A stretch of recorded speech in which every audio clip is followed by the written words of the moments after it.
Recording पे लगाना भूल गया था। हाँ, तो बात कर रहा था मैं, ट्रेजेडी की बात कर रहा था। तो ट्रेजेडी क्या है? ये कह सकते हो कि सारे जितने भी लिटरेरी आप कंपोजिशन पढ़ोगे, सबसे उसका हाईएस्ट और नॉवेलेस्ट जो है एक फॉर्म होता है। What I am saying, that highest and noblest form all literary compositions, all,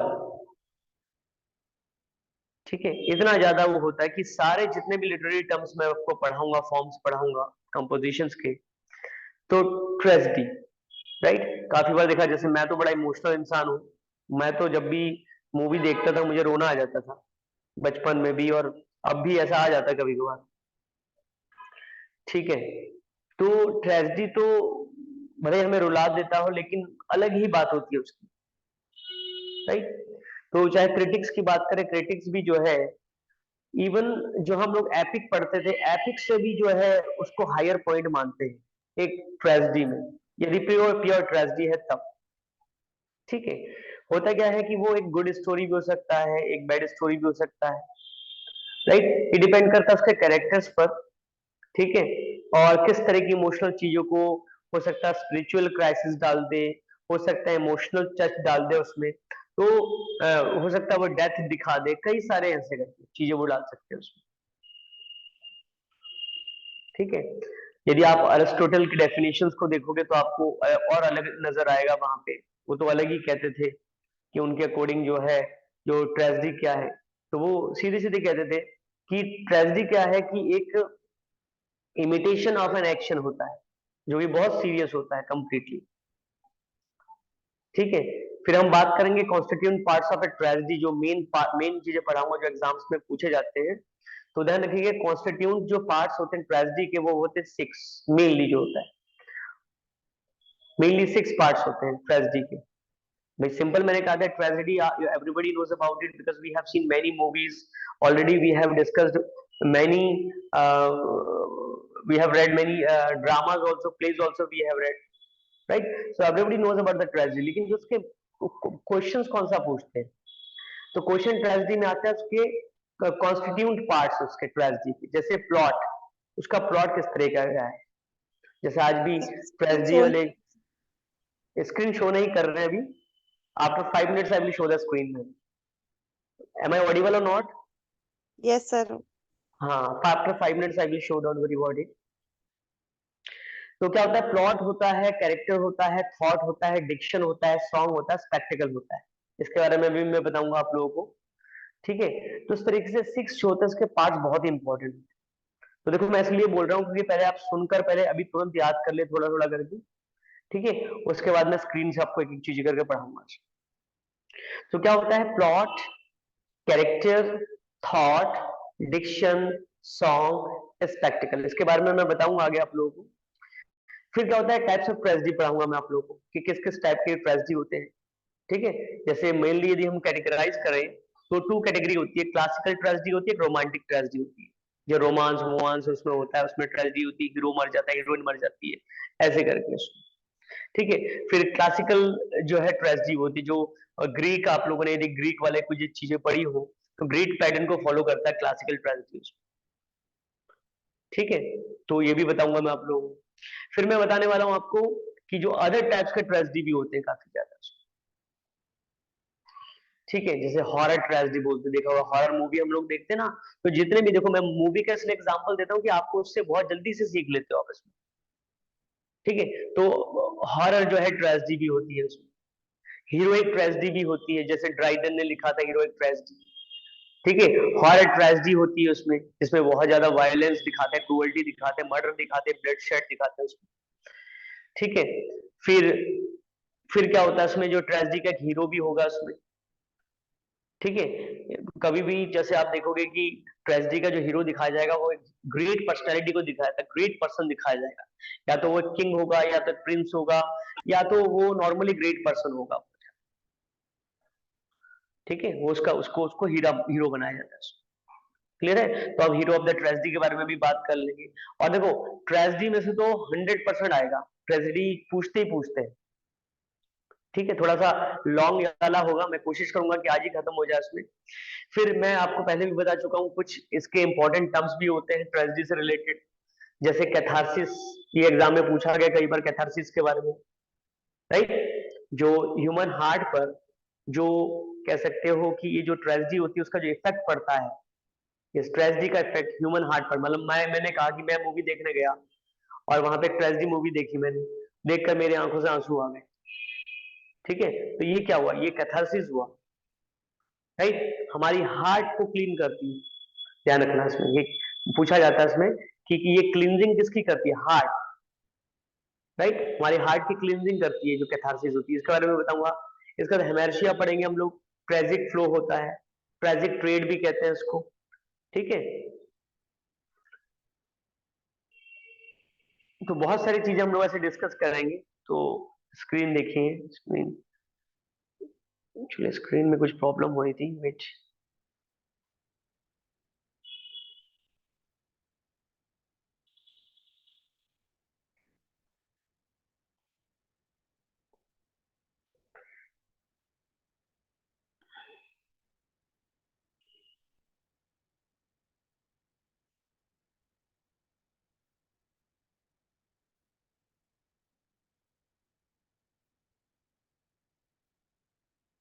थोड़ा इम्पोर्टेंट है इसलिए ज्यादा, थोड़ा सा लॉन्ग पीडीएफ मिलेगा आपको इसका, ठीक है। I will try to best to my best to complete it. देखिए जरा यहाँ पे, सबसे पहले देखिए, can you see the screen और नॉट? Yes sir. हाँ, अब ध्यान दीजिए जरा प्लीज। आज का बहुत इंपॉर्टेंट, इसलिए थोड़ा काम वाम को थोड़ा सा आराम आराम से कीजिए, ठीक है। काम कर रहे हैं तो छोड़ सकते हैं तो छोड़ भी दीजिए, उससे ज्यादा अच्छा रहेगा, और नहीं तो इस पे ज्यादा फोकस कीजिए आज, ठीक है।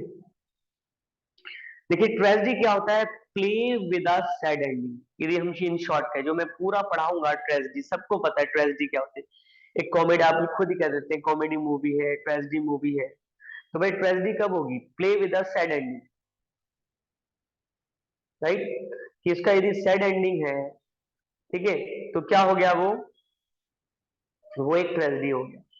अब क्या होता है, देखिए tragedy is the highest, noblest and most सबलाइन form of all literary composition, ये मैं बता चुका हूँ आपको।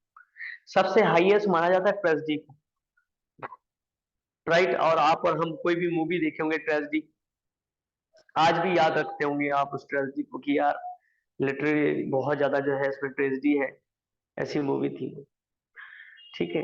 तो क्योंकि इसको हाईएस्ट और नोबेलेस्ट माना जाता है, some critics rank it higher than even the epic. इसको देखो, एपिक में, एपिक आपको पढ़ा है मैंने, तो एपिक में भी बहुत ज्यादा ट्रेजेडी दिखाई जाती है, मारधार दिखाया जाता है उसमें। लेकिन कह रहे हैं कि क्रिटिक्स लोग इसको और हायर रैंक में रखते हैं एपिक से भी।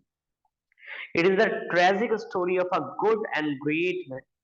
इसमें क्या है, एक अच्छा आदमी या ग्रेट आदमी का जो है ट्रेजिक स्टोरी को दिखाया, कोई भी आप स्टोरी ले लीजिए उसमें, ठीक है।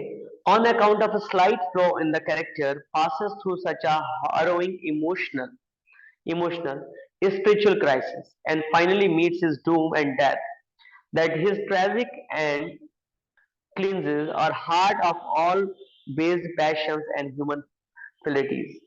It is a cathartic effect which has given to the tragic a rank higher than the given to epic. तो सिंपल आप कह सकते हो, ट्रेजिक में क्या दिखाते हैं, या तो कोई ग्रेट पर्सनालिटी होता है उसी की डेथ दिखा दी जाती है कि he has died at last, कितने बुरी तरह से वो मरता है वो, राइट। मान लीजिए कंट्री को सेव करने के लिए मर जाता है, हीरोइन को सेव करने के लिए मर जाता है, या अपने अच्छाइयों के लिए मर जाता है, ये ट्रेजेडी दिखाया जाता है, ठीक है। यदि हम बात करें अरिस्टोटल डेफिनेशंस की, so all discussion on the nature, function and effect of the tragedy begins with Aristotle's definition of tragedy. Aristotle had before him the great tragedies written by the Greek dramatists. अब देखो क्या है इसमें, actually Greek dramatist की हम बात करें तो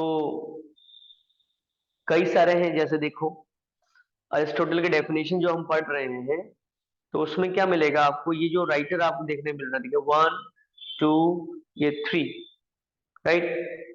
एसिलस हो गया as a father and founder of Greek tragedy. देखो क्या कहता है, ये क्वेश्चन पूछा गया है कि who is known as the father और फाउंडर ऑफ ग्रीक ट्रेजेडी, तो एसिलस, राइट। इन्होंने क्या किया था, देखो इनके थ्री, ये बहुत इंपॉर्टेंट है, ये the seven against thieves and the humanities और ऑरेस्टिया और सप्लाइंस, ये इन्होंने लिखा था। तो इनको फादर माना जाता है कि कितनी ट्रेजेडी डाली थी इन्होंने इसके अंदर। फिर दूसरे कौन राइटर है, दूसरे है सोफोकल्स है, ये पूछा गया है। ओडिपस द रेक्स और ओडिपस द किंग, ये देखो सेम चीज है, कह सकते हैं। ये जो रेक्स है, तो ओडिपस द रेक्स या ओडिपस द किंग, ये जो है सेम नेम मान सकते हो आप इसमें, या एंटीगोन या इलेक्ट्रा। तो ये देखो ऐसे भी पूछा जाता है कि Electra, who has written Electra, तो Sophocles. Who has written Antigone, तो सोफोकल्स। और दोबारा से ये भी माइंड में ध्यान रखना कि ये आपके क्या है, ये आपके जो है ट्रेजेडी है। तो ये कौन है, ये है ग्रीक राइटर है, ग्रीक ड्रामेटिस्ट है। फिर है एरोपेडिस, ये मीडिया, एल्सिटिस एंड हिप्पोलिटस एंड द वेश, राइट। ये देखिए, ये जो है इन्होंने लिखा है यूरिपिडेस ने, ठीक है। तो देखिए ये जो क्या थे आपकी डेफिनेशन है, सॉरी डेफिनेशन कह रहा हूँ, अरिस्टोटल की डेफिनेशन के अकॉर्डिंग ये जो इनको जो है ग्रेट पोएट माना है, ग्रेट ड्रामेटिस्ट माना है, जिन्होंने ट्रेजेडी लिखी थी।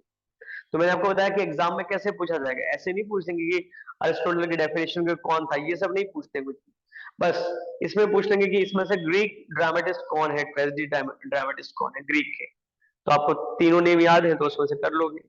या पूछ लेंगे कि भाई Antigone, who has written Antigone, तो सोफोकल्स आ गया इसमें। Who is the writer of Oedipus, या यहाँ से पूछ लेते हैं कि who is known as the father और the founder of Greek tragedy, तो यहाँ पे एसिलस आप नाम लिख सकते हैं वहां पे, ठीक है। यहाँ से क्वेश्चंस पूछा जाता है, तो क्वेश्चंस के पॉइंट ऑफ व्यू से आपको पढ़ना ध्यान रखना है, क्वेश्चंस के पॉइंट ऑफ व्यू से। तो यहाँ से आपका काफी इंपॉर्टेंट हो गया, ठीक है।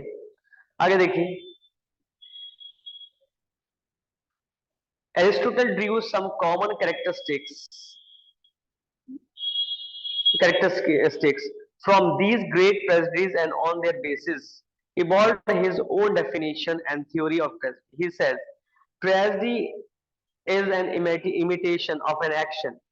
क्या है ट्रेजेडी, क्या है, एक इमिटेशन है वो, ठीक है। एक इमिटेशन है क्या, एक्शन का, दैट इज सीरियस, जो एक सीरियस एक्शन। तो मान लीजिए सोसाइटी में कोई घटना ऐसी होगी जो बहुत सीरियस था, तो जब आप ट्रेजेडी लिखोगे, करो, बनाओगे, तो वहां पे क्या होगा, उसी का तो इमिटेशन करोगे। तो serious, complete and a certain magnitude in language embellished with each kind of artistic ornament and the several kinds being found in that। तो बस सबसे मेन ध्यान रखना, बस डेफिनेशन पूछते नहीं है ज्यादा, इतना इंपॉर्टेंट है नहीं है, बस ध्यान रखना इसमें कि ये सीरियस और कंप्लीट जो है एक एक्शन को इमिटेट करता है, ठीक है। नेक्स्ट आगे देखिए इसमें, अगला है constituent parts of a tragedy according to Aristotle.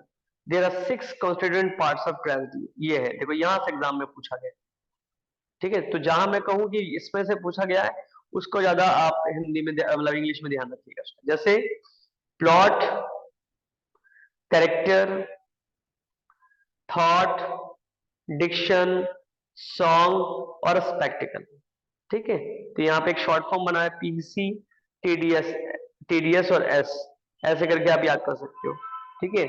जो मैंने एक पीसी लिया और पीसी लिया, तो पीसी की वजह से क्या हुआ, मेरा टीडीएस कट गया, राइट। मेरे सर्विस में से, सर्विस की सैलरी में से मेरा टीडीएस काट लिया, ठीक है। तो ऐसे करके आप याद कर सकते हो उसमें कि पीसी लिया मैंने। वैसे तो पीसी का मतलब आपका कुछ भी हो सकता है, पर्सनल कंप्यूटर हो सकता है। टीडीएस, जो आपके टीडीएस लगता है किसी चीज को, जैसे टैक्स मान लो, एक तरह से टीडीएस कटता है उसका। और एस का मतलब सर्विस हो गया। तो आप ऐसे याद कर लो कि पी का मतलब प्लॉट, सी फॉर कैरेक्टर, एक जो ट्रेजेडी में क्या क्या चाहिए भाई, उसका प्लॉट एक होना चाहिए, ट्रेजेडी वाला होना चाहिए, कैरेक्टर्स उसके होने चाहिए बढ़िया वाले, थॉट्स उसके अंदर बढ़िया होने चाहिए, ठीक है। डिक्शन का मतलब उसके वर्ड्स, डिक्शन का मतलब होता है वर्ड्स, जो whatever the words they are using. Song उसके थोड़े इमोशनल होने चाहिए, और उसका स्पेक्टिकल्स, स्पेक्टिकल्स का मतलब उसको देखने का नजरिया हमारा क्या है। आगे देखिए इसमें, अब इसमें हम देखें कि of 6 parts, of these 6 parts, which one is the most important to this question? Aristotle himself explains the plot is the most important part because it involves action, and according to his definition, a tragedy is an imitation of action, not man or characters. So according to him, action is the first character, is the first and character is second. तो देखो क्या कह रहे हैं कि plot जो होता है सबसे मोस्ट इंपॉर्टेंट होता है, उसके बाद क्या होता है एक्शन होता है, उसके बाद क्या होता है उसका कैरेक्टर होता है। तो फर्स्ट नंबर पे प्लॉट, सेकंड नंबर पे आपका एक्शन और थर्ड नंबर पे आपका कैरेक्टर। ठीक है, आपका कैरेक्टर फर्स्ट नंबर पे प्लॉट, सेकंड नंबर पे आपका एक्शन और थर्ड नंबर पे आपका कैरेक्टर हो गया। ये सबसे इंपॉर्टेंट चीजें होती है उसमें। ठीक है, आगे देखिए अब इसमें, अब यहाँ पे है ट्रेजेडी, कि ट्रेजेडी जो वर्ड बना है वो ट्रेगेडिया से बना हुआ है, जो ट्रेगोस प्लस ओइड से बना हुआ है। ट्रेगोस का मतलब होता है ही गोट और ओइड का मतलब होता है सॉन्ग या ओड जिसे कहते हो, राइट। तो काफी बार एग्जाम में इस तरह से पूछ लेते हैं। The word tragedy is derived from the Greek word tragedia. देखिए इस तरह से आप याद कर सकते हो कि ग्रीक वर्ड है और किससे, ट्रेजेडिया से दिया गया, जिसका मतलब क्या होता है गोट सॉन्ग। एक जो है बकरी वाला सॉन्ग, बकरी का सॉन्ग कैसा होता है, बकरी का सॉन्ग मैं करता रहेगा वो। क्या मैं आपको पसंद है? नहीं, मतलब रोना धोना कैसे, वो आपकी तरह एक रोना है। तो ट्रेजेडी का मतलब, बकरी का सॉन्ग का मतलब होता है बकरी का song, you don't like song of goat, उसकी आवाज पसंद नहीं होती, वो रोता रहता है। सेम एज ट्रेजेडी का मतलब होता है रोना धोना होगा वहां पे, right. It came to used for plays probably because of the practice of sacrificing a goat during the festival of the Dionysus। तो ये कहां से आया, क्योंकि उस समय जब एक फेस्टिवल होता था डिनोसस का, तो उस समय सैक्रिफाइस किया जाता है गोट को, जैसे हमारे यहाँ पे भी बकरी की बलि देते थे, जानवरों की बलि देते हैं ना, ऐसे वहां पे ग्रीक में भी होता था, बलि देते थे। ठीक है, बलि देते थे। आगे देखिए यहाँ पे टाइप्स ऑफ ट्रेजेडी। तो tragedies are broadly divided into 2 categories. पहला क्या है आपका द क्लासिकल ट्रेजेडी, ठीक है। दूसरा क्या है आपका रोमांटिक ट्रेजेडी। क्लासिकल और ये देखो, ये भी पूछा जाता है कि टाइप्स पूछा जाते हैं कौन कौन से उसमें। तो क्लासिकल है, एक रोमांटिक ट्रेजेडी। तो ट्रेजेडी तो बहुत सारी चीजें हम लोग पढ़ेंगे इसमें। What is classical tragedy? The classical tragedy follows a Greek pattern. ये भी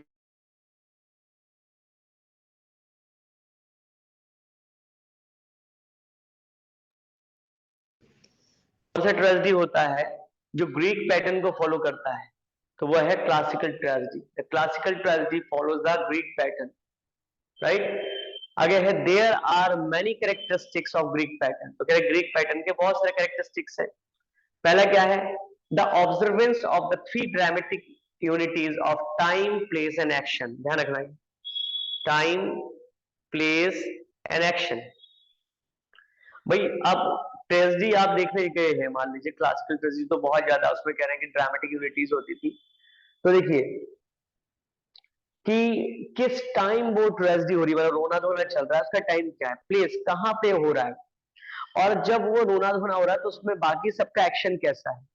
तो इसके अकॉर्डिंग देखो, whatever the movies nowadays we are making, so with the help of these definitions, because they have also read about it, right. इसके बारे में वो पढ़ते हैं, पढ़ के ट्रेजेडी को किस तरीके से आपके सामने रखते हैं। आपने खुद देखा होगा कि आपके 50% लोग तो के आंखों में आंसू आ जाते हैं जब ट्रेजेडी देखते हैं। तो उन चीजों का ध्यान रखते हैं। तो वही यहाँ पे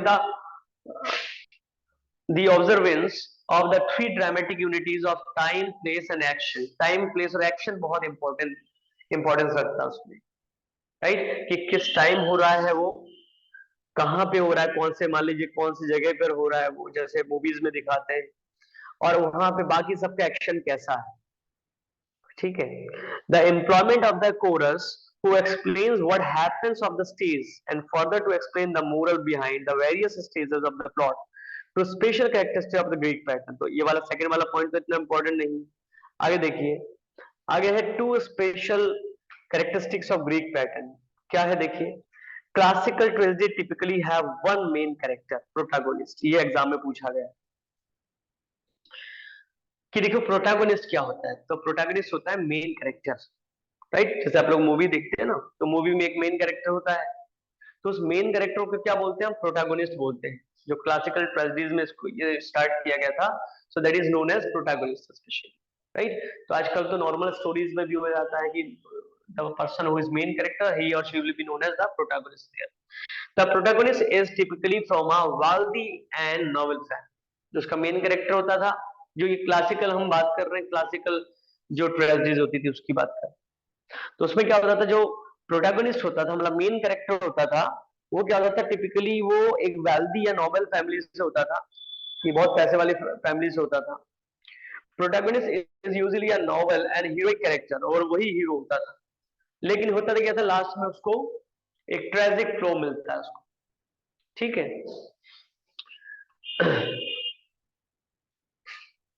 इट इज यूनिफाइड प्लॉट, और ये क्या होता है, कई सारे प्लॉटों को मिक्स करके यूनिफाई किया जाता है, ठीक है। और it has a one time span, ये एक ही बार में दिखा देते हैं। जो ग्रीक होता था, ग्रीक ट्रेजेडी होती थी, तो मान लो वो एक ही बार में दिखा देते थे सारी चीजें, मतलब स्टेज में प्ले होता था। अब स्टेज में आज आधा दिखाएंगे, कल आधा दिखाएंगे तो नहीं चलता था, तो वन टाइम स्पेन होता था, एक ही बार में दिखाते थे। स्टोरीज अबाउट नोबिलिटी और royalty, their ambition attempts to unify और सेव अ किंगडम, राइट। तो कब उनको मिलता था कि जैसे नोवेल्टी के बारे में दिखाते थे, रॉयलिटी के बारे में दिखाते थे कि भाई कितना रॉयल है वो, और उनके एम्बिशन के बारे में दिखाते थे, और लास्ट में दिखाते थे कि वो अपने किंगडम को सेव करने के लिए या यूनिफाई करने के लिए उन्होंने कौन कौन से काम किए और कैसे उन्हें उनकी डेथ हो गई, ये सब दिखाया जाता था। तो typically it contains some elements such as hubris. देखो ह्यूब्रीज क्या होता था, ह्यूब्रीज होता है प्राइड और वैनिटी, गर्व, राइट। तो ये ध्यान रखना, ये एग्जाम में पूछा गया है ह्यूब्रीज के बारे में। तो ह्यूब्रीज होता था आपका प्राइड, मतलब गर्व, कि मैं भाई इस इस राज्य में मैंने पैदा हुआ हूं, तो ये मेरा प्राइड है, राइट। हेमर्शिया क्या होता था, ट्रेजिक फ्लो और एरर, लेकिन वो क्या होता था, एक ऐसी गलती कर देता था। ये शॉर्ट में बता रहा हूं, देखिए कि जो हेमर्शिया होता था, एक एर करता था, गलती करता था, वो जिस गलती की वजह से वो वो जो है ट्रेजिक फ्लो में चला जाता है, ठीक है। अब वही मान लो कहीं बड़ा एक राजा है, लेकिन राजा ने एक गलती कर दी, और एक गलती की वजह से वो पूरा बर्बाद हो जाता है, इसी को हेमर्शिया कहते हैं, राइट। उसको वही ह्यूब्रीज होता था, प्राइड होता था अपने ऊपर, अपने राज्य के ऊपर, अपने किंगडम के ऊपर, लेकिन वो एक एर करता था, गलती करता था, जिससे उसे हेमर्शिया को फेस करना पड़ता था, मतलब राइट, हेमर्शिया, और लास्ट में कैथारसिस हो जाता था, ठीक है।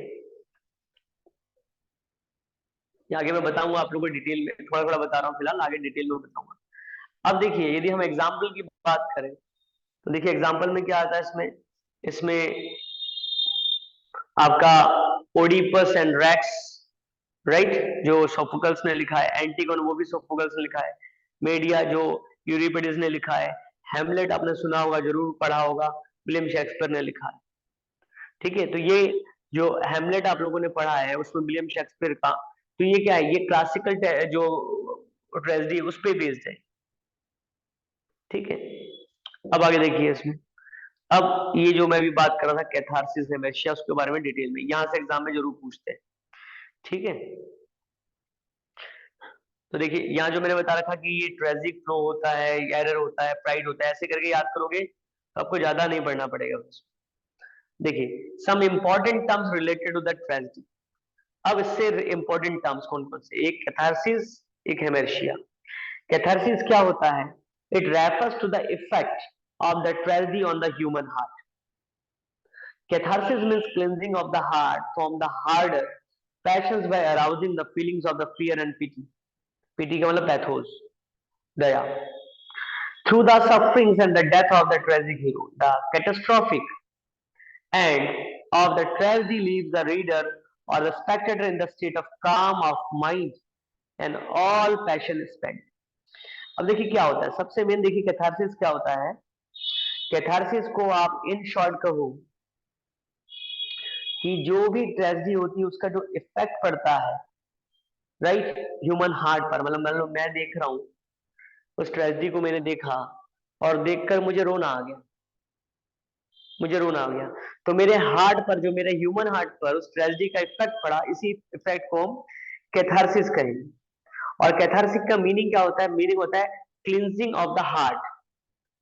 क्लिनजिंग ऑफ द हार्ट का मतलब क्या होता है? भाई मैं रो रहा हूं तो मेरा हार्ट प्योर, मतलब जो है साफ हो रहा है, क्लिनजिंग हो रही है, उसकी सफाई हो रही है, राइट, सफाई हो रही है। तो इस किस लिए होता है? एक फीलिंग ऑफ फियर और पीटी, एंड पीटी कह सकते हैं कि दो, एक डर रहता है कि भाई उसके साथ जैसा हुआ ऐसा मेरे साथ भी हो सकता है। दूसरा, मेरे मन में दया आती है उस हीरो के लिए, उस प्रोटैगनिस्ट के लिए, जो है मेरे मन में दया आती है, ठीक है, दया आती है उसमें। आगे देखिए, ये हो गया कैथारसिस। तो देखिए बहुत इंपॉर्टेंट है, ये मैं बता रहा हूं आपको, आज की क्लास ही बहुत इंपॉर्टेंट है, ठीक है। आप देखिए आगे, हेमर्शिया है। Hamartia is the tragic flaw or tragic trait in the character of the hero. The tragic hero is not a villain. He is only he is not only a great but basically a good man. But he was a slight weakness, not evil or wise, which under the special circumstances under which he is pleased becomes the cause of the fall or doom or death.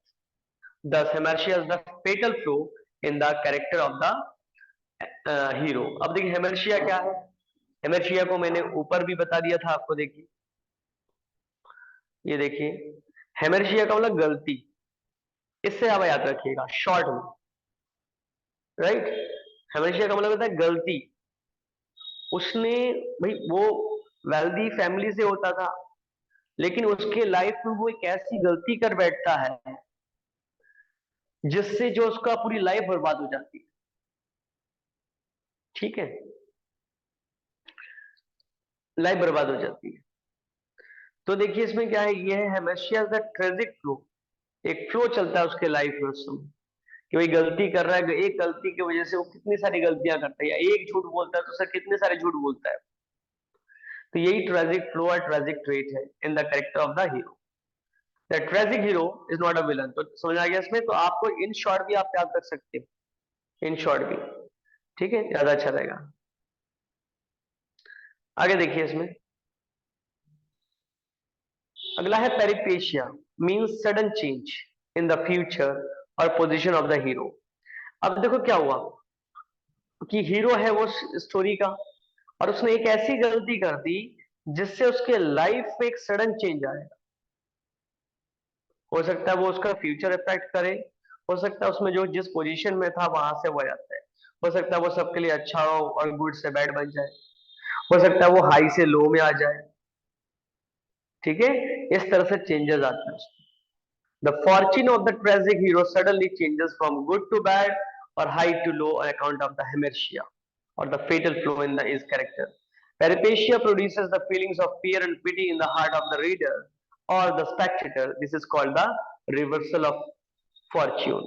भाई obviously बात है, यदि वो सबके नजरों में अच्छा था, अब सबके नजरों में बुरा बन गया, एक हायर पोस्ट पे था और लोअर पोस्ट पे आ गया, तो बताइए हम इसको रिवर्सल ऑफ फॉर्च्यून कहेंगे नहीं कहेंगे?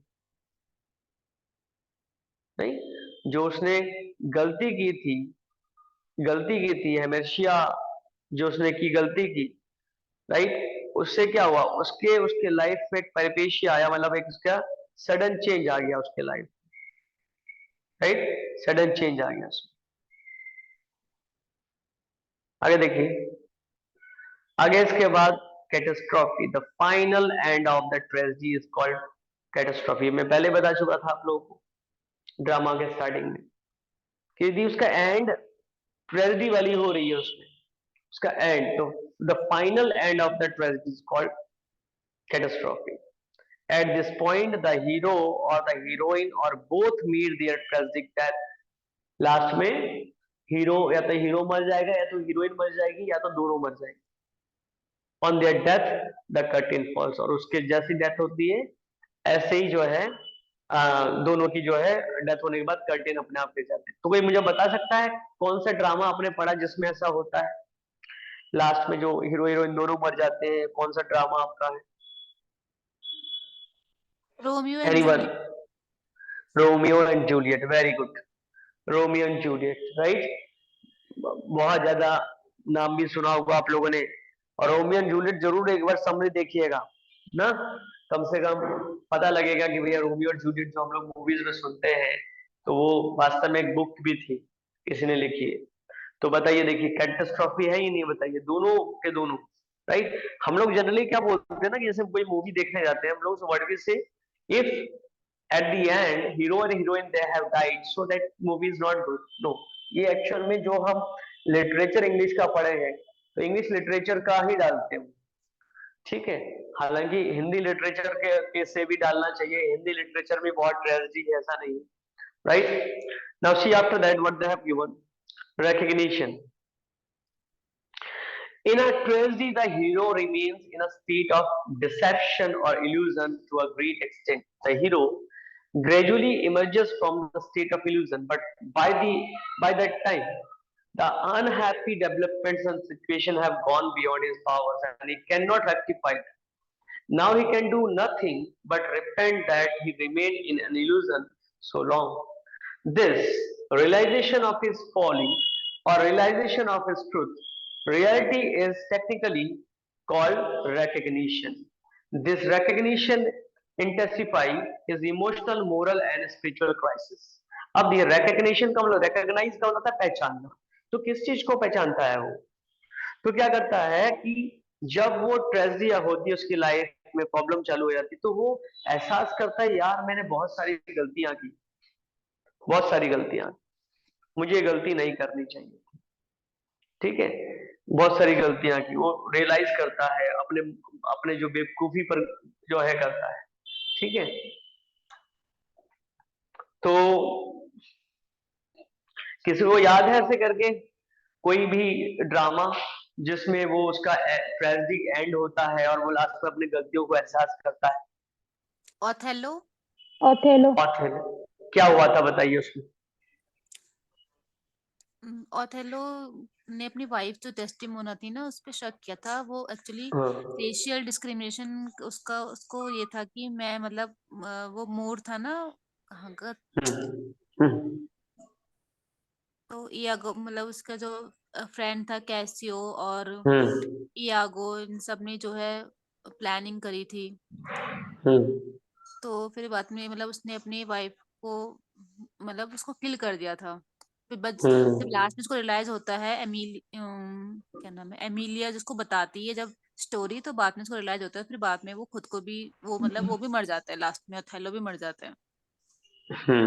Right right, good. देखो शेक्सपियर के जो जरूर पढ़िएगा आप लोग, जरूर पूछेंगे शेक्सपियर से, तो 100% पूछेंगे, ठीक है। शेक्सपियर का तो मैं वैसे जब राइटर पढ़ाऊंगा तब मैं कुछ स्टोरी भी बताऊंगा आप लोगों को, अभी मैं नहीं बता रहा हूँ फिलहाल।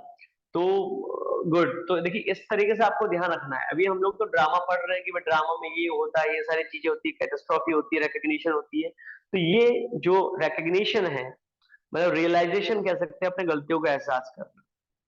अगला है पोएटिक जस्टिस। देखो नाम से पता लग रहा होगा आपको, poetic justice may be defined as the perfect justice. It means giving of reward or punishment exactly in the proportion to one's virtuous or vicious deeds. Evil cannot by any means possible escape punishment. This kind of justice can be meted out only at the hands of fate or divine powers. Poetic justice is infallible. तो देखो poetic justice क्या होता है भाई, writer ने कोई चीज लिख दिया, कर दिया, ठीक है।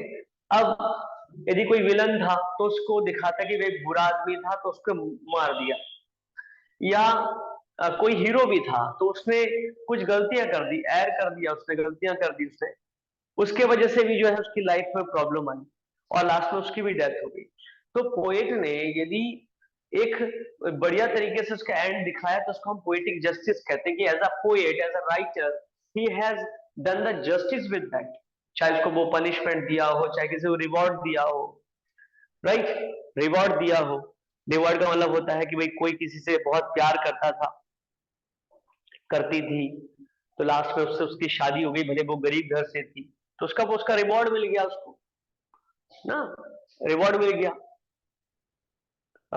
तो मुझे याद आ रहा से एक ड्यूक ऑर्सिनो, जो मैंने कहा था आप लोगों को पढ़ने के लिए, पढ़ा है आप लोगों ने, सेबेस्टियन, बायला, ट्वेल्थ राइट, नाइट में ड्यूक है ना? ऑर्सिनो, ट्वेल्थ नाइट, ट्वेल्थ में, ठीक है, पढ़ी है आप लोगों ने ना? Twelfth night. Yes sir. हाँ, तो लास्ट में देखिए, हालांकि वायला और सेबेस्टियन भी अच्छे परिवार से था, नहीं था, लेकिन भाई वायला ने चाहा तो भाई उसको वो मिल गया ड्यूक, ड्यूक से शादी हो गई उसकी। ठीक है, तो ये पोएटिक जस्टिस दिखाता है, पोएट और राइटर दिखाता है लास्ट में कि भाई जैसा वो कैरेक्टर्स के थे, जिस तरह के लोग थे, अच्छे थे तो अच्छा हुआ, तो ये पोएटिक जस्टिस है, राइट।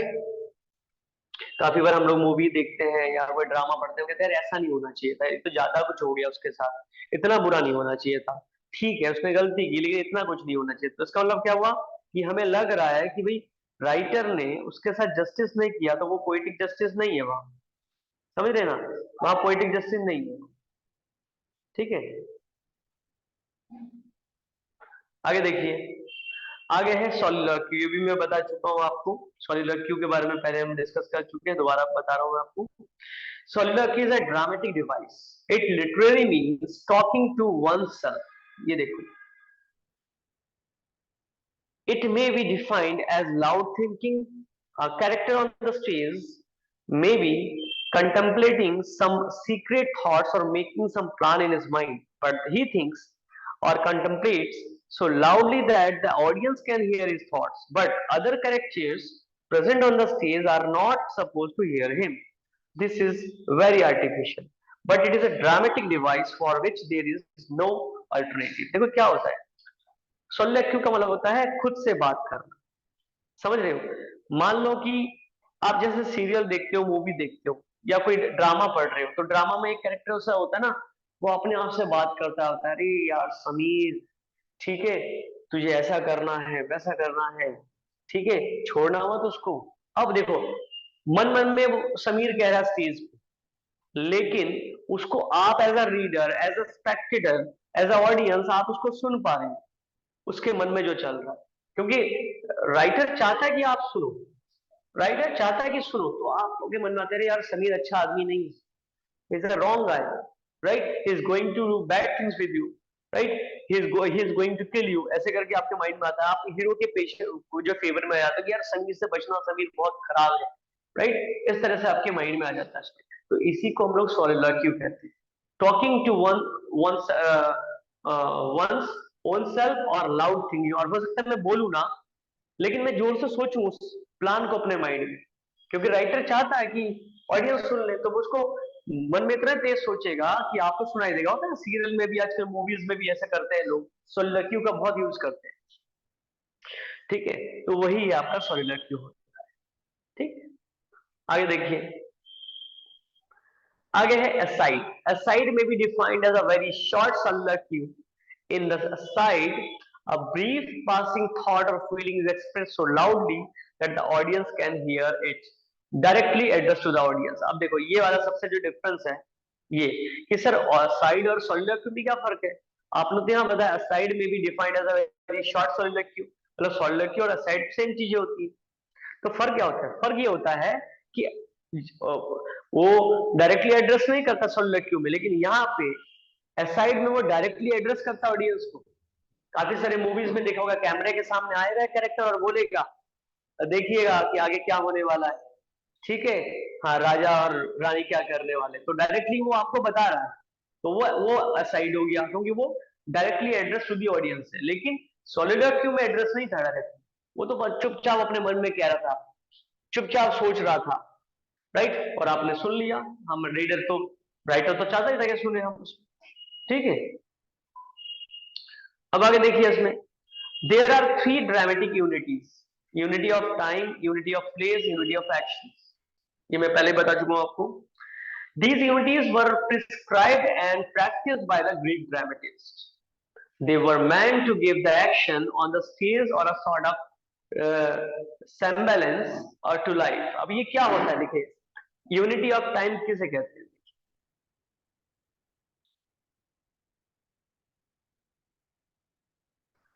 यूनिटी ऑफ टाइम होता है, it was recommended that the action should B not exceed 24 hours of the natural day of real life. This will give some resemblance to reality. क्या कह रहे हैं, देखिए unity of time का मतलब क्या है कि it was recommended that the action should not exceed 24 hours of natural day of real life, right?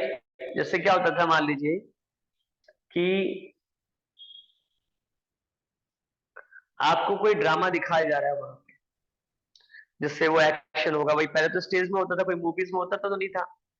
तो जो भी वो ड्रामा चला रहे हैं वो एक ही दिन में खत्म होना चाहिए, राइट? उससे एक्सीड ना करे भाई, एक दिन से ऊपर ना जाए। मतलब बड़ी मूवी होती थी या बड़ी ड्रामा है, उसको फिनिश करना है, यदि एक दिन से ऊपर चला जाएगा तो समझ में नहीं आएगा। आज ही एंड दिखना चाहिए हमारे सामने। अभी तो 3 3 hours के हो गए, ठीक है, 3 hours में हमारी मूवी एंड हो जाती है, 2 hours में एंड हो जाती है उसमें।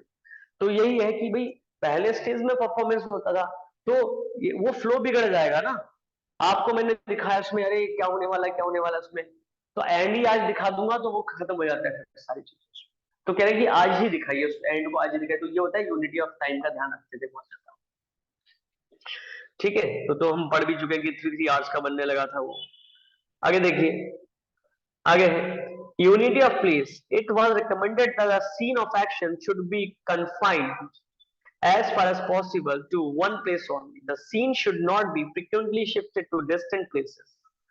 अब देखो क्या है इसमें, भाई स्टेज में दिखा रहे हैं या आप ड्रामा लिख भी रहे हो, तो क्या है, आप बहुत जगह बहुत, जैसे आजकल के मूवीज में होता है यहाँ का सीन वहां का सीन लेते हैं, ऐसा नहीं। पुराने आप देखोगे कि एक ही गांव में, रामगढ़ के गांव में पूरी मूवी बना दी शो ने, ऐसे आपको देखने को मिलेगा, ठीक है। तो ऐसे ही होता था कि जो सीन ऑफ एक्शन है वो ज्यादा करते थे कि एक ही जगह हो, ठीक है, ये एक ही जगह हो, इधर उधर ना करे इसमें ज्यादा, ठीक है। तो इसी को कहते थे हम यूनिटी ऑफ प्लेस। अगला है unity of action. It was recommended that the entire plot should revolve around one action only, whether it is a tragic action और अ कॉमिक एक्शन। हाँ देखिए, यदि आपको ट्रेजिडी मूवी दिखानी है तो वो कहते थे कि हम ट्रेजिडी ही बनाएं, ट्रेजिक एक्शन डालेंगे उसमें, अधिकतर एक्शन ट्रेजिक होगी। कॉमिक एक्शन डालना है तो कॉमिक एक्शन होगा उसमें। लेकिन आजकल के जैसे देखते हैं आप, उसमें उसमें ट्रेजेडी भी मिक्स कर देंगे, कॉमिक भी मिक्स कर देंगे, एक्शन भी मिक्स कर देंगे, राइट, फाइट एक्शन बहुत सारी चीजें मिक्स करते हैं क्योंकि हमें मिक्स ही चाहिए होता है। लेकिन उस समय क्या था कि एक पे ध्यान देते, वो यूनिटी ऑफ एक्शन होता था, ये एक्शन एक ही हो, चाहे वो ट्रेजिक हो चाहे वो कॉमिक हो, उससे बियॉन्ड ना जाए, ठीक है। नेक्स्ट देखते हैं,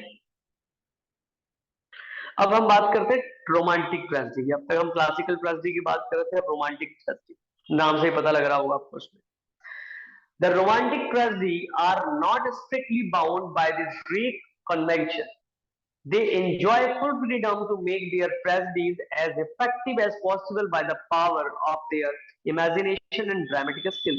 The romantic tragedies are derived from mixing the tragic and the comic, and also from the introduce a subplot. अब देखिए रोमियो एंड जूलियट का एग्जांपल दिया उन्होंने, तो बताइए रोमांस था या नहीं था? बहुत रोमांस था, स्टार्टिंग में बहुत रोमांस थे। जैसे आजकल की मूवीज बनाते हैं, यदि वो ट्रेजेडी भी है तो पहले स्टार्टिंग में दिखाएंगे कि भाई जब उनको प्यार होता है तो वो बहुत एंजॉय करते हैं, घूमते हैं, वो करते हैं, राइट। लेकिन बाद में क्या होता है, बाद में उनके घर वालों को पता लग जाता है, घर वालों को पता लगता है तो वहां से प्रॉब्लम क्रिएट हो जाते हैं। लास्ट में देखा रोमियो और जूलियट की तरह उनकी डेथ हो जाती है। तो क्या हुआ, ये रोमांटिक स्टार्टिंग में था लेकिन ट्रेजेडी में कन्वर्ट हो गया, लास्ट में कहते हैं रोमांटिक कॉमेडी, ठीक है, रोमांटिक कॉमेडी, सिंपल इसमें तो पता ही है आपको। आगे देखिए,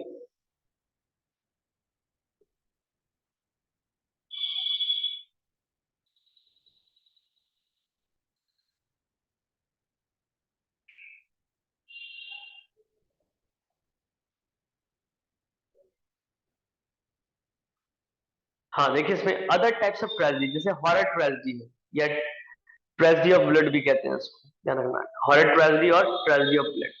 These tragedies specialize in scenes of the violence, cruelty and murders and the bloodshed। देखो अभी हम लोग हॉरर मूवी देखते हैं ना, तो हॉरर मूवी भी क्या है, उसमें बहुत ट्रेजेडी होती है और उसमें तो बहुत ज्यादा, आप देख लीजिए हॉलीवुड मूवी देख लीजिए कितना ज्यादा वो हॉरर ट्रेजेडी दिखाते हैं। बहुत ज्यादा वायलेंस होगा, बहुत ज्यादा क्रूरल्टी होगी, बहुत मर्डर्स होंगे, ब्लड शेड होगा उसमें, और इसी वजह से इसको ट्रेजेडी ऑफ ब्लड भी कहा जाता है। इतने मार दिखाते, इतने मर्डर्स दिखा देते हैं उसके अंदर वो, ठीक है, इसलिए हॉरर ट्रेजेडी को क्या कहते हैं, ट्रेजेडी ऑफ ब्लड भी कहा जाता है। अगला है हीरोइक ट्रेजेडीज और the restoration tragedies. It deals with the heroic deeds. देखो क्या दिखाते हैं, एक हीरो के बहुत अच्छे कामों को दिखाया जाता है, डीड्स को दिखाया जाता है, and exploits of great warrior heroes. और जो वॉरियर हीरोज होते थे, ग्रेट हीरोज होते थे, उनको एक्सप्लॉइट, उनके एक्सप्लॉइट्स को भी दिखाते थे। Sometimes it deals with the conflict between the love and the honour, right. तो देखा होगा आपने कि वो अपने, एक तरफ उसको प्यार हो जाता है, दूसरी तरफ उसके जो है देश, उसका ऑनर, राइट, क्या करेगा वो समझ नहीं आता उसका। तो कई सारे ऐसे हैं, जैसे ये डॉन सेबेस्टियन है, द इंडियन एम्परर है, द औरंगजेब है, ये कई सारे आपके हीरोइक ट्रेजेडीज में से हैं, जिसको रेस्टोरेशन ट्रेजेडी भी कहते हैं, राइट। ये एक आया था इसमें, इसमें से कौन प्रिंसिपल राइटर होते, तो मैं आपको आगे पढ़ाऊंगा। John Dryden was the principal writer of the heroic tragedy, ठीक है। आगे देखिए इसमें, आगे the she tragedies, the central figure is the heroine. देखो शी से लड़की, लड़की हो गई, और ट्रेजेडी का मतलब हो गया ट्रेजेडी जो होती है। तो बस सिंपल है कि यदि जिसका सेंट्रल फिगर यदि हीरोइन हो, राइट, उसमें सेंट्रल फिगर मतलब हीरो हो सकता है, लेकिन हीरो से ज्यादा वो हीरोइन सेंटर में हो, हीरो हीरोइन सेंटर में। एक मूवी देखी थी आपने, मदर इंडिया करके, किसी को याद हो? बहुत पुरानी मूवी है, मदर इंडिया, देखिए ना। यस सर, यस हाँ, सर। तो देखा, आपने देखा होगा उसमें, उसमें क्या होगा, उसमें फीमेल को हमने सबसे सेंट्रल कैरेक्टर में दिखा दिया। उसमें बेचारी किस तरह से बच्चों को पालने के लिए कितने मेहनत करती है। सर जैसे मैरी कॉम वगैरह भी है, तो वो भी मेल सेंट्रिक मूवीज हाँ, हैं। मैरी कॉम भी ले लीजिए, मैरी कॉम भी है उसमें। हालांकि वो हमारे एग्जाम्स में नहीं आएंगे, तो हम इधर ज्यादा फोकस करेंगे। तो जिस तरह से देखो हमें मूवीज के बारे में याद रहता है, तो ऐसे ही मैंने कहा, आप ड्रामा जब ना वीडियोस देखोगे तो आपको याद रहेगा इसके बारे में, ठीक है। तो थोड़ा वीडियो वीडियो देखिएगा आप लोग। She tragedies, the central figure is the heroine. बस ध्यान रखना, शी ट्रेजेडीज में उसका जो मेन फिगर, जो प्रोटोगनिस्ट होगी, वो होगी heroine. Who dominates the plot, it focused on the sufferings of a woman. उसमें क्या दिखाएंगे कि एक वुमेन को कितने ज्यादा पीड़ाओं को सहना पड़ता है। Sometimes innocent and the virtuous, but often a woman who had committed some sort of sexual sin, right? और किस तरह से उसके साथ गलत काम किया जाता है, right? किस तरह से उसके वर्चुअस चीजों को गलत चीजों में कन्वर्ट कर दिया जाता है, राइट। तो ये होता है शी ट्रेजेडी, होता है जिसको कहते हैं। थॉमस ऑटवेज का है द ऑर्फन, 1680 का। द निकोलस रॉज का है द प्लेयर पेनिटेंट। तो ये सब आपको देखना है, ठीक है। अगला है यहाँ पे डोमेस्टिक ट्रेजेडी है। It portrays the hard and the tragic life of ordinary middle lower class families. ये भी कई सारे मूवीज बन चुके, कई सारे जैसे लोअर क्लास मूवीज दिखाते हैं, उसमें मिडिल क्लास मूवी दिखाएंगे, फैमिली दिखाएंगे, ऑर्डिनरी फैमिली दिखाएंगे, दिखाएंगे कि उनके साथ किस तरह से उनकी लाइफ में ट्रेजेडी होती है, छोटे छोटे प्रॉब्लम्स किस तरह से जो फेस करते हैं, हर चीजों में प्रॉब्लम्स फेस करते हैं, ठीक है। तो जैसे फैक्ट भी आप देख लीजिए, यदि वो मिडिल क्लास फैमिली है तो कितना ज्यादा उनको प्रॉब्लम को फेस करना पड़ता है, ठीक है। अगला है विलियम शेक्सपियर ऑथेलो। जैसे एग्जांपल क्या है, विलियम शेक्सपियर का ऑथेलो। फिर आर्थर मिलर का death of a salesman, salesman, ठीक है। किस तरह से अपने फैमिली को बचाने के लिए सेल्समैन जो है उसकी डेथ हो जाती है लास्ट। तो ये जरूर पढ़िएगा आप लोग, ऑथेलो भी पढ़िएगा। अगला है, अगला है आपका the revenge tragedy. The revenge tragedy और revenge play is a dramatic genre in which the protagonist seeks revenge. देखो नाम से पता लग रहा हो, यहाँ पे प्रोटैगनिस्ट क्या करेगा, बदला लेने के लिए जो है वो पूरे जो है ड्रामा चलता रहता है, राइट। और इमेजिन और actual injury. The term revenge tragedy was introduced in 1900 by A H. Thorndike. The Spanish tragedy by Thomas Kyd, right. The Spanish tragedy में दिया गया है कि किस तरह से रिवेंज लेने के लिए, बदला लेने के लिए उसकी ट्रेजेडी। अब जैसे कई सारे मूवीज भी बनी है जिसमें वो बदला लेने के लिए, जैसे फूलन देवी थी इसमें, बैंडेड क्वीन करके। तो वो बदला लेने के लिए जो है किस तरह से लोगों को मारती है, डाकू बन जाती है, लास्ट में उसकी किस तरह से डेथ हो जाती है। तो ये रिवेंज ट्रेजेडी हो गई। ऐसे स्पेनिश जो ट्रेजेडी है बाय थॉमस किड, ये भी आपका क्या है, रिवेंज ट्रेजेडी में। ऐसे देखिए कई सारे आपको मिलेंगी, ठीक है।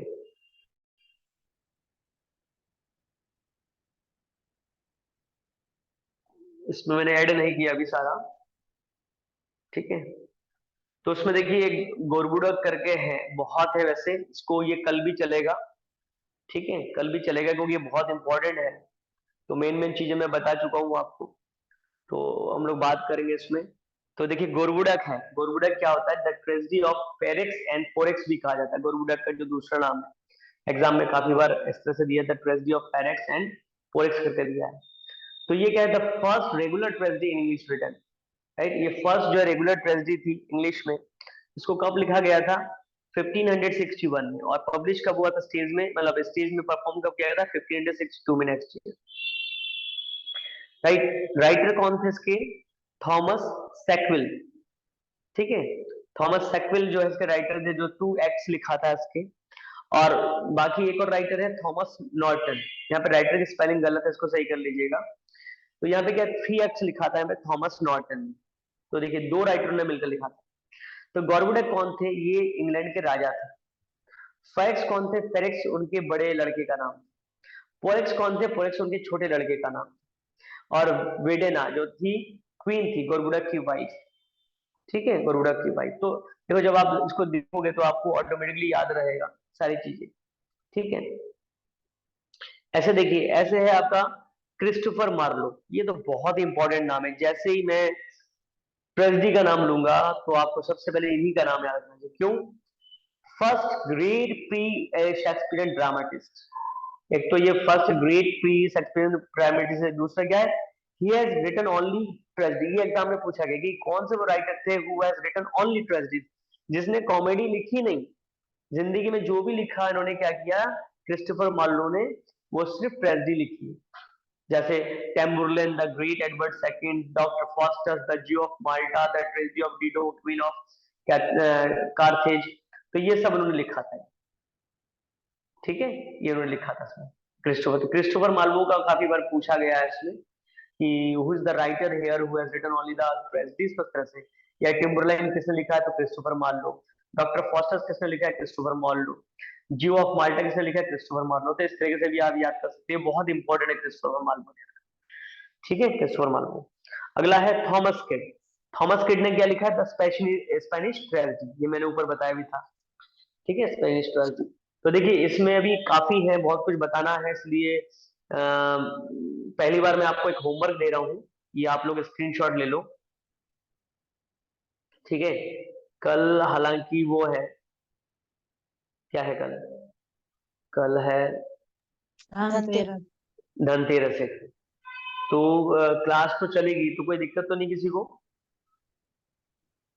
No sir. हाँ, कोशिश कीजिएगा कि जो भी काम पहले निपटा लें, जैसे मैं पहले बता रहा हूँ, मोस्ट प्रॉब्ली कल क्लास चलेगी। सैटरडे संडे तो वैसे ही छुट्टी है, इसलिए कल क्लास चलेगी, दिवाली सैटरडे संडे की है, तो पढ़ लेते हैं थोड़ा सा। तो पहली बार होमवर्क दे रहा हूँ मैं, आप लोगों से पूछूंगा कल, ठीक है। तो स्क्रीनशॉट ले लीजिए आप लोग, क्योंकि देखो इसलिए दे रहे होमवर्क कि आपको याद हो जाएगी, तो ये इंपॉर्टेंट है। और मेन मेन पॉइंट्स याद करेंगे जो मैंने बताया। Second page,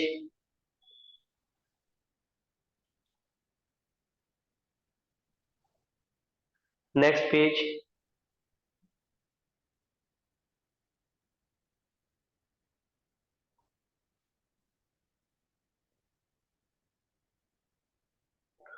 next page,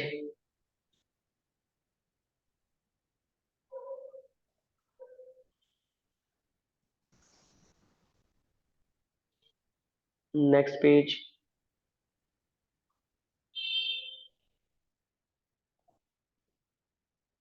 next page, sir एक मिनट, इसके ऊपर वाला।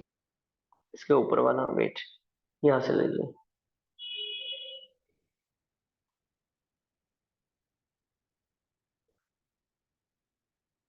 Next page. सबसे ज्यादा देखो ध्यान रखना, ये जो मैं बता रहा हूँ ना आपको बीच बीच में सारी चीजें, और राइटरों के नेम, बुक्स के नेम, इसी में से आपके अधिकतर आएगा, ध्यान रखिएगा, ठीक है। ये हेमर्शिया शॉर्ट शॉर्ट में भी आप बनाकर लिख सकते हैं अपने में कॉपी में, जरूरी नहीं कि पूरा लिखे, पूरा इसलिए कि थोड़ा सा एक्सप्लेनेशन भी चाहिए होता है, भूल जाते हैं आप लोग, इसलिए चाहिए होता है, लेकिन आप हाईलाइट कर लीजिए इंपॉर्टेंट पॉइंट्स, ठीक है। ये कैटास्ट्रॉफी, रिकग्निशन, पोएटिक जस्टिस, थोड़ा क्वेश्चन घुमाकर पूछते हैं वहां पे, तो आपको समझ में आ जाएगा, तो दिक्कत नहीं है।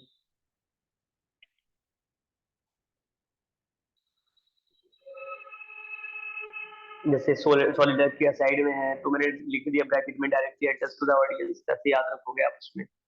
होता तो दोनों में सेम चीज है लगभग सॉलिडारिटी में, talking to one's own self. Next page.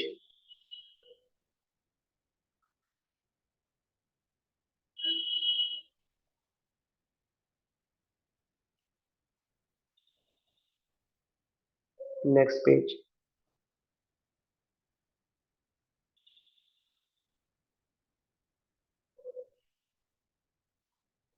Next page.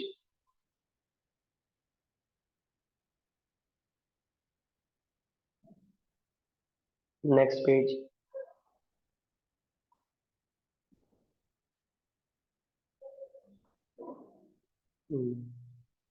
ये लास्ट पेज है।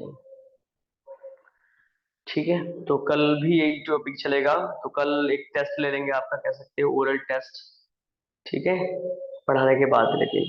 Okay, thank you all of you, nice meeting and in advance happy Dhanteras. Thank you, thank you all sir. Of you. Thank you, sir. Thank you all of you.